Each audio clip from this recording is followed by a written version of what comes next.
Welcome everyone. This is Max Easy. We are discussing about the passing package.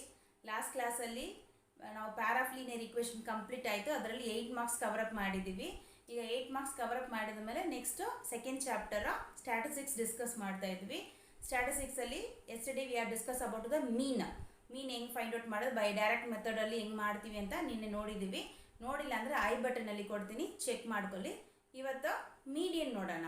So ಮೀಡಿಯನಲ್ಲಿ that is that ಸ್ಟ್ಯಾಟಿಸ್ಟಿಕ್ಸಲ್ಲಿ 7 ಮಾರ್ಕ್ಸಲ್ಲಿ 1 mark 1 question and then 3 mark question 2 question ಅಂತ ಹೇಳಿದ್ದೀನಿ. ಅದರಲ್ಲಿ median mode ಯಾವುದು ಬೇಕಂದ್ರೆ ಕೇಳ್ಬೋದು. 1 ಮಾರ್ಕಲ್ಲೂ ಅಷ್ಟೇ, ಅದು 1 ಮಾರ್ಕಲ್ಲಿ ಮೀಡಿಯನ್ ಮೋಡ್ ಕೇಳ್ಬೋದು, ಇಲ್ಲ ಎಂಬ್ರಿಕಲ್ ಫಾರ್ಮುಲಾ ಕೇಳ್ಬೋದು. ಇದೇ ಆಪರ್ಚುನಿಟೀಸ್ ಇದೆ ಇದರಲ್ಲಿ. 7 ಮಾರ್ಕ್ಸ್ ಇದೆ ಈಸಿಯೆಸ್ಟ್ ಆಗಿ ಸ್ಕೋರ್ ಮಾಡೋಕ್ಕೆ. ಸೊ ನೆಕ್ಸ್ಟ್ ಈಗ ನಾವು ಮೀಡಿಯನ್ ಹೆಂಗೆ ಮಾಡೋದಂತ ನೋಡೋಣ. Let's go to the section. Before going to the section, if you like the video, share, subscribe this channel. The median of these scores 5, 8, 14, 16, 19 and 20. This is 1 mark question. So 1 mark question ಅಲ್ಲಿ what is the possible ಅಂತ ನೋಡ್ತೀವಿ. So ಇದರಲ್ಲಿ only 1 mark question ಮಾತ್ರ ಇದೆ. So ಅದು ಏನು possible ನೆನೆ ನೋಡಿದ್ದೀವಿ. ಆವ್ರೇಜ್ ಕೇಳ್ಬೋದು. ಅದೇ ಥರ ಮೀನಲ್ಲಿ ಡೈರೆಕ್ಟಾಗಿ ಒಂದು 4-5 ಡೇಟಾ ಕೊಟ್ಬಿಟ್ಟು ಮೀಡಿಯನ್ ಕೇಳ್ಬೋದು. ಓಕೆ, ಸೊ ಇದರಲ್ಲಿ ಹೆಂಗ ಮೀಡಿಯನ್ ಫೈಂಡ್ ಔಟ್ ಮಾಡ್ತೀವಿ ಅಂತ. Find the median of the scores 5, 8, 14, 16, 19 and 20. So ಏನು ಡೇಟಾ ಕೊಟ್ಟಿದ್ದಾರೆ? 5, 8, 14, 16, 19, 20. ಇದಕ್ಕೆ ಮೀಡಿಯನ್ ಫೈಂಡ್ ಔಟ್ ಮಾಡಬೇಕು. ಈ 1 ಮಾರ್ಕ್ ಕ್ವೆಶ್ಚನ್ ಹೆಂಗೆ ಮಾಡೋದಂತ ನೋಡೋಣ. ಸೊ ಇದರಲ್ಲಿ ಫಸ್ಟ್ ಕೊಟ್ಟಿರೋ ಡೇಟಾನ ಅಸೆಂಡಿಂಗ್ ಆರ್ ಡಿಸೆಂಡಿಂಗ್ ಯಾವುದೋ ಒಂದು ಆರ್ಡ್ರಲ್ಲಿ ಬರಿಬೇಕು. ಓಕೆ, ಅಸೆಂಡಿಂಗ್ ಆರ್ ಡಿಸೆಂಡಿಂಗ್ ಆರ್ಡ್ರಲ್ಲಿ ಬರಿಬೇಕು. ಇದು ನೋಡುವಾಗ ಇದು ಡೈರೆಕ್ಟಾಗಿ 5, 8, 14, 16, 19, 20 ಡೈರೆಕ್ಟಾಗಿ ಅಸೆಂಡಿಂಗ್ ಆರ್ಡರಲ್ಲೇ ಇದೆ. ಇನ್ ಕೇಸ್ ಇಲ್ಲ ಅಂದರೆ first we should arrange the ascending order. Okay, so 5, 8, 14, 16, 19, 20. So how many data is there? 1, 2, 3, 4, 5, 6. 6 number of data is there. Okay, ಇದರಲ್ಲಿ ಮೀಡಿಯನ್ ಫೈಂಡ್ ಔಟ್ ಮಾಡಬೇಕು. ಸೊ ಇದಕ್ಕೆ ಡೈರೆಕ್ಟಾಗಿ ಮಾಡ್ಬೋದು, ಫಾರ್ಮುಲಾನೂ ಇದೆ. ಸೊ ಹಾರ್ಡ್ ನಂಬರ್ ಆಗಿದ್ದರೆ that is mid value. Okay, odd number ಆಗಿದ್ರೆ that is median is mid. N is the odd. So number of data is odd ಇರುವಾಗ median is the mid value. n + 1/2 that is the term value ಬರಬೇಕು. So odd number ಅಂದರೆ mid value ಬರಬೇಕು. So in case this is the given means 5 data is there, odd value ಆದರೆ mid value. Mid is the median. Formula wise ನೋಡುವಾಗ n + 1/2 that term, that is the median. So what is the term? 5 term. 5 + 1/2, so that is 6/2. Third term is the median. Third term is 1, 2, 3. This is the median. Okay, odd number ಕೊಟ್ಟರೆ ಈ formula apply ಮಾಡ್ಬೋದು, or ಒಂದು formula apply ಮಾಡ್ಬೋದು, or is mid value. So ಈ formula ಏನು formula ಅಂದರೆ ಏನು?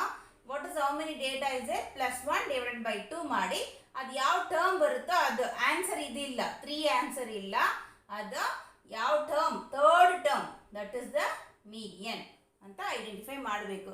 R else ಇದು 1 ಮಾರ್ಕ್ ಕ್ವೆಶ್ಚನ್ ಫಾರ್ಮುಲಾ ಎಲ್ಲ ಬೇಕಾಗೋದೇ ಇಲ್ಲ. ನೀವು ಡೈರೆಕ್ಟಾಗಿ ಏನು ಮಾಡ್ಬೋದು? ಆಡ್ ನಂಬರ್ ಅಂದರೆ mid value, that is the median. Odd ಇದ್ರೆ ಮಿಡ್ ವ್ಯಾಲ್ಯೂ. ಈವನ್, ಸೊ ನಾವು we can given that 6 data even number. So 6 data is there, n equal to 6 even. So n odd idre mid value, n odd idre that is mid term, that is median. n even idre ಏನು formula apply ಮಾಡ್ತೀವಿ? that is n even idre n/2 that term and n + 1/2 that term. ಎರಡು ಟರ್ಮ್ಗೆ average ಮಾಡಬೇಕು. What is the meaning of this one? Means n/2 formula, n/2 that is the term, this term, okay, plus n/2 plus 1 next term. Okay, ಇದು ಎರಡು ಟರ್ಮ್ಗೂ average ಅಂದರೆ add ಮಾಡಿ /2 ಮಾಡಬೇಕು. Okay, n/2 n = 6 term ಇದೆ. Okay, n = 6 term ಇದೆ. So n/2 6/2 that term plus 6/2 by 2 plus 1. That term divided by 2. Value illa, term value ಬರಿಬೇಕು. 6 by 2, what is that? Third term. Third term plus 6 by 2, third plus 1, fourth term. ಎರಡು ಟರ್ಮ್ನು divided by 2 ಮಾಡಬೇಕು. Third term is, what is the third term? 14. 14 plus fourth term is 16 divided by 2. So that is 14 plus 16, 30 divided by 2, 15 is the median.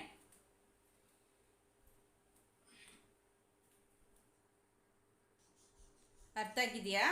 ಇನ್ನು clear ಆಗಿ ಹೇಳ್ಬೇಕಂದ್ರೆ ನಮಗೆ ಈ formula ಬೇಕಾಗಿಲ್ಲ, because that is a 1 mark question. Formula ಬೇಕಾಗಿಲ್ಲ. ಏನು ಬರಿಬೇಕು ಅಂದರೆ ಮೀಡಿಯನ್ ಬರಿಬೇಕಲ್ವಾ? ಸೊ ಫಾರ್ಮುಲಾ ಬರೆದು ಬಂದ್ರೂ ಏನೂ ಪ್ರಾಬ್ಲಮ್ ಇಲ್ಲ. ನಿಮ್ಗೆ ಫಾರ್ಮುಲಾ ಅಂಡರ್ಸ್ಟ್ಯಾಂಡ್ ಆಗಿದ್ರೆ ಅರ್ಥ ಮಾಡ್ಕೊಂಡ್ರೆ ಬರೀರಿ. That is n/2 term plus n/2 plus 1 next term ಎರಡಕ್ಕೂ ಆವ್ರೇಜ್ ಮಾಡಬೇಕು. ಸೊ ಜನರಲ್ ಆಗಿ ಮೀಡಿಯನ್ ಅಂದರೆ ಹೆಂಗೆ ಮಾಡಿದ್ದೀವಿ? ಆಡ್ ನಂಬರ್ ಅಂದರೆ ಮಿಡ್ ಟರ್ಮ್, ಮಿಡ್ ವ್ಯಾಲ್ಯೂ, ಮಧ್ಯದಿರೋ term odd number, that is median. Even number ಇದ್ರೆ ಮಧ್ಯ ಇರೋ ಎರಡು ಟರ್ಮ್. ಸಿ ಇಲ್ಲಿ ನೋಡಿ 6 ಟರ್ಮ್ ಇದೆ. ಸೊ ಈ ಮಧ್ಯದಲ್ಲಿ ಈ ಎರಡು ಟರ್ಮ್ ಇದೆ. ಈ ಕಡೆ ಎರಡು ಈಕ್ವಲ್ ಆಗಿದೆ, ಈ ಕಡೆ ಎರಡು ಈಕ್ವಲ್ ಆಗಿದೆ. ಸೊ ಮಧ್ಯದಲ್ಲಿರೋ ಟರ್ಮನ್ನ ಎರಡು ಟರ್ಮ್ ಬರುತ್ತೆ. ಇವಾಗಲೂ ಈವನ್ ನಂಬರ್ ಅಂದರೆ ಮಧ್ಯಕ್ಕೆ 2 ಟರ್ಮ್ ಬರುತ್ತೆ. ಆಡ್ ಟರ್ಮ್ ಅಂದರೆ ಮಧ್ಯಕ್ಕೆ ಓನ್ಲಿ 1 ಟರ್ಮ್ ಬರುತ್ತೆ. So that is only 1 term ಬರುವಾಗ that is a median. Even number ಬರುವಾಗ ಎರಡು ಟರ್ಮ್ ಬರುತ್ತೆ. ಅದು ಎರಡು ಟರ್ಮ್ನ ಆ್ಯಡ್ ಮಾಡಿ ಡಿವೈಡೆಡ್ ಬೈ 2 ಮಾಡಬೇಕು ಮೀಡಿಯನ್ ಮಾಡೋಕ್ಕೆ. So that is 30/2, 15 is the median. ಅರ್ಥ ಆಯ್ತಾ? ಸೊ ಸಿಂಪಲಾಗಿ ಅರ್ಥ ಮಾಡ್ಕೋಬೇಕಂದ್ರೆ ಈವನ್ ನಂಬರ್ ಅಂದರೆ ಮಧ್ಯಕ್ಕೆ ಎರಡು ಟರ್ಮ್ ಸಿಗುತ್ತೆ. ಸೊ 8 ಟರ್ಮ್ಸ್ ಇರುವಾಗ ಮಧ್ಯದಲ್ಲಿ ಯಾವ್ದು ಎರಡು ಟರ್ಮ್ ಬರುತ್ತೆ? 4th and 5th ಟರ್ಮ್, ಎರಡು ಟರ್ಮ್ ಮಧ್ಯ ಟರ್ಮ್ ಬರುತ್ತೆ. ಆದರೆ ಎರಡು ಟರ್ಮ್ ಈವನ್ ನಂಬರ್ ಇರುವಾಗ 2 ಮಿಡ್ ಟರ್ಮ್ ಬರುತ್ತೆ. ಅದೆರಡು ಆ್ಯಡ್ ಮಾಡಿ ಡಿವೈಡೆಡ್ ಬೈ 2 ಮಾಡಬೇಕು.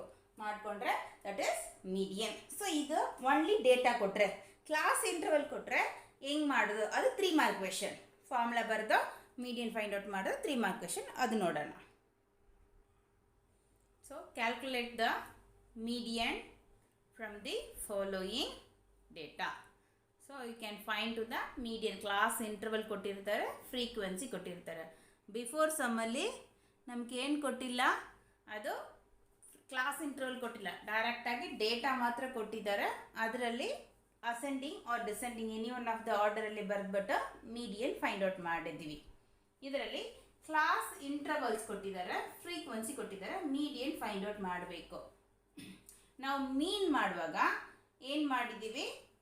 First class mark find out ಮಾಡಿದ್ವಿ. X value, mid point find out ಮಾಡಿದ್ವಿ. ಸೊ ಕ್ಲಾಸ್ಗೆ ಮಿಡ್ ಪಾಯಿಂಟ್ ಫೈಂಡ್ ಔಟ್ ಮಾಡಿದ್ವಿ. ದೆನ್ ಎಫೆಕ್ಟ್ಸ್ ಮಾಡಿದ್ವಿ. ಸೊ 2 ಕಾಲಮ್ ಮಾಡಿದ್ವಿ. ಅರ್ಥ ಆಯ್ತಾ? ನಾವು ಮೀನ್ ಮಾಡುವಾಗ ಕ್ವೆಶನ್ 2 ಕಾಲಮ್ ಇತ್ತು. Class interval, frequency, question 2 column ಇತ್ತು. ನಾವು 2 ಕಾಲಮ್ ಮಾಡಿದ್ವಿ. ಸೊ ಮೀಡಿಯನಲ್ಲಿ ಓನ್ಲಿ 1 ಕಾಲಮ್ ಮಾಡಬೇಕು ಅಷ್ಟೇ. ಮೋಡ್ಗೆ ಅದನ್ನೂ ಇಲ್ಲ. ಓಕೆ, ಮೀನಿಗೆ 2 ಕಾಲಮ್ ಬರುತ್ತೆ, ಎಕ್ಸ್ ಎಫೆಕ್ಟ್ಸ್. ಮೀಡಿಯನ್ಗೆ 1 ಕಾಲಮ್ ಬರುತ್ತೆ. ದೆನ್ ಮೋಡ್ಗೆ ಅದನ್ನೂ ಇಲ್ಲ. ಓಕೆ, ಸೊ ಫಸ್ಟ್ ನಾವೇನು ಮಾಡಬೇಕು? First you can add the data frequency, that is N. So add the frequency, that is N. So 15 plus 5 plus 15 20, 20 plus 30 50, 58 60. Next ಯಾವ ಕಾಲಮ್ ಮಾಡಬೇಕಂದ್ರೆ this is given as frequency. ನಾವು next ಮಾಡಬೇಕಾಗಿರೋದು cumulative frequency ಮಾಡಬೇಕು. So we should find to that cumulative frequency find out ಮಾಡಬೇಕು. So that is cumulative frequency CF. Okay, CF ಮಾಡಬೇಕು. Cumulative frequency ಮಾಡ್ತೀವಿ. What is the meaning of cumulative frequency? So frequency adding together, that is cumulative. Cumulative ಅಂದರೆ meaning ಅದೇ. So cumulative accumulate ಮಾಡ್ತೀವಿ. So ಫ್ರೀಕ್ವೆನ್ಸಿನ add ಮಾಡ್ತೀವಿ, that is cumulative frequency. In case ಕ್ವೆಶನಲ್ಲೇ cumulative ಫ್ರೀಕ್ವೆನ್ಸಿನೇ ಕೊಟ್ಟಿದ್ರೆ ನಾವು ಫ್ರೀಕ್ವೆನ್ಸಿನ ಮಾಡಬೇಕು, ಮೈನಸ್ ಮಾಡಿ ಫ್ರೀಕ್ವೆನ್ಸಿ ಮಾಡಬೇಕು. ಕ್ಯುಮುಲೇಟಿವ್ ಫ್ರೀಕ್ವೆನ್ಸಿ ಮಾತ್ರ ಕೊಡುವಾಗ ಆ್ಯಡ್ ಮಾಡಿ ಕ್ಯುಮುಲೇಟಿವ್ ಫ್ರೀಕ್ವೆನ್ಸಿ ಬರಿಬೇಕು. ಸೊ ಫಸ್ಟ್ ಫ್ರೀಕ್ವೆನ್ಸಿ ಡೈರೆಕ್ಟಾಗಿ ಹಂಗೆ ಬರಿಬೇಕು. ದೆನ್ ಆ್ಯಡ್ ಮಾಡಬೇಕು. 5 plus 15 20, 20 plus 30 50, 50 plus 8 58, 58 plus 2 60. So cumulative frequency ಮಾಡ್ತೀವಿ ಅಂದರೆ ಫ್ರೀಕ್ವೆನ್ಸಿನ ಆ್ಯಡ್ ಮಾಡ್ತೀವಿ, ಕ್ಯುಮುಲೇಟ್ ಮಾಡ್ತೀವಿ. ಸೊ ಈಗ ನಾವು ಕರೆಕ್ಟ್ ಅಂತ ಇಲ್ವಾ ಹೆಂಗೆ ಚೆಕ್ ಮಾಡ್ತೀವಿ, ಇಲ್ಲಿ ನಾವು ಲಾಸ್ಟ್ ಕ್ಯುಮುಲೇಟಿವ್ ಫ್ರೀಕ್ವೆನ್ಸಿನೋ ನಮಗೆ ಎನ್ ಈಕ್ವಲ್ ಆಗಿ ಇರಬೇಕು. ಓಕೆ, ಸೊ ನೆಕ್ಸ್ಟ್ ಏನಕ್ಕೆ ಮೀಡಿಯನ್ಗೆ ಏನು ಫಾರ್ಮುಲಾ ಅಂತ ನೋಡೋಣ. Median equal to formula is L plus n/2 minus CF, that is cumulative frequency, into frequency into H. So median equal to L plus n/2 minus cumulative frequency divided by frequency into H. So ಇದರಲ್ಲಿ ಏನೇನಂತ explain ಮಾಡ್ತೀನಿ. L equal to L is lower limit of median class. So median class ಅಂದರೆ ಏನಂತ explain ಮಾಡ್ತೀನಿ. L is lower limit of median class. n/2 n we got it, so n/2 find out ಮಾಡಬೇಕು. minus of CF cumulative frequency. Cumulative frequency is preceding median class cumulative frequency ತಗೋಬೇಕು. So cumulative frequency we can take that preceding the median class ತಗೋಬೇಕು. Preceding means before term ತಗೋಬೇಕು. Then frequency is corresponding frequency of the median class ತಗೋಬೇಕು. H is class size. So ಅದನ್ನ some ಮಾಡುವಾಗ ನಿಮಗೆ explain ಮಾಡ್ತೀನಿ ಏನೇನಂತ. So first ಇದರಲ್ಲಿ ನಾವು ಎಲ್ಲ ಒಂದು ಮೆನ್ಷನ್ ಮಾಡಿದ್ವಿ. Lower limits of median class, preceding median class preceding median class of cumulative frequency, then median class of frequency ಅಂತ ಹೇಳಿದ್ವಿ. ಏನದು median class? So first median ಕ್ಲಾಸ್ನ ಐಡೆಂಟಿಫೈ ಮಾಡಬೇಕು. That is n/2 find out ಮಾಡಬೇಕು. n equal to 60. So n/2 ಏನಂತ ಮಾಡಬೇಕು. So n equal to 60. So we can find to that n/2. n/2 is 60/2, that is 30. So n/2 is 30.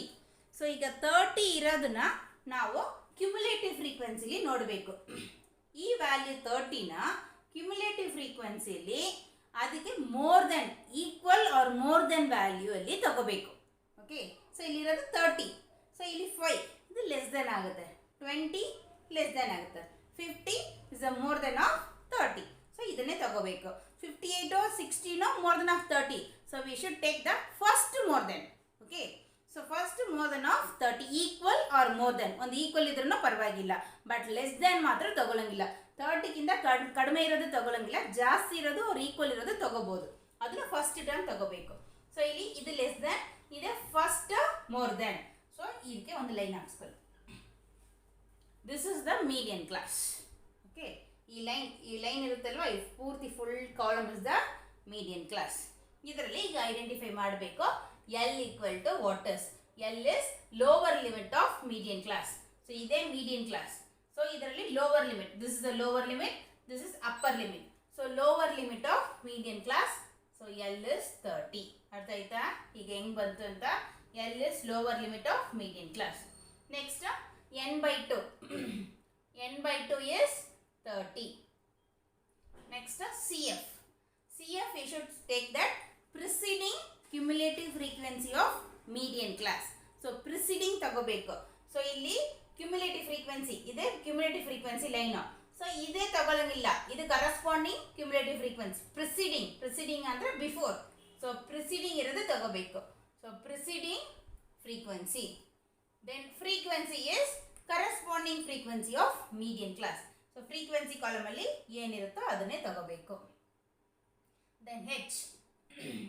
H is class size. That is difference of the class interval. 0 to 15, 15 to 30, 30 to 45. So ಎಷ್ಟು different? That is 15. So 15 is the class size. ಈಗ ಅರ್ಥ ಆಯ್ತಾ? ಇದನ್ನ just ಈ ಫಾರ್ಮುಲಾಲಿ substitute ಮಾಡ್ತೀವಿ. So ಇದನ್ನ first identify ಮಾಡೋದು ಮಾತ್ರನೇ ಕೆಲಸ. ಏನು ಮಾಡ್ತೀವಿ ಫಸ್ಟ್? ಯಾವ ಕ್ವೆಶನಲ್ಲಿ ಕ್ಯುಮುಲೇಟಿವ್ ಕ್ಲಾಸ್ ಇಂಟರ್ವಲ್ಸು ಫ್ರೀಕ್ವೆನ್ಸಿನ ಕೊಟ್ಟಿರ್ತಾರೆ, ನಾವು ಕ್ಯುಮುಲೇಟಿವ್ ಫ್ರೀಕ್ವೆನ್ಸಿ ಮಾತ್ರ ಮಾಡಬೇಕು ಒಂದು column. So cumulative frequency column ಮಾತ್ರ ಮಾಡ್ತೀವಿ. ಸೊ ಕ್ಯುಮುಲೇಟಿವ್ ಫ್ರೀಕ್ವೆನ್ಸಿ ಕಾಲಮ್ ಮಾತ್ರ ಡೈರೆಕ್ಟಾಗಿ ಮಾಡ್ತೀವಿ. ಅದು ಕ್ಯುಮುಲೇಟಿವ್ ಫ್ರೀಕ್ವೆನ್ಸಿನ ಆ್ಯಡ್ ಮಾಡಿ ಬರಿತೀವಿ. ಇದು ಬರೆದ ಮೇಲೆ n/2 ಮಾಡಬೇಕು. n is the number total off frequency. n/2 ಮಾಡಬೇಕು. n/2 ಅಲ್ಲಿ ಕ್ಯುಮುಲೇಟಿವ್ ಫ್ರೀಕ್ವೆನ್ಸಿಲಿ ತಗೋಬೇಕು. ನೀವು n/2 ಫ್ರೀಕ್ವೆನ್ಸಿಲಿ ನೋಡಂಗಿಲ್ಲ, ಕ್ಯುಮುಲೇಟಿವ್ ಫ್ರೀಕ್ವೆನ್ಸಿಲಿ ನೋಡಬೇಕು. ಕ್ಯುಮುಲೇಟಿವ್ ಫ್ರೀಕ್ವೆನ್ಸಿಲಿ ಮೋರ್ ದೆನ್ ಆಫ್ n/2.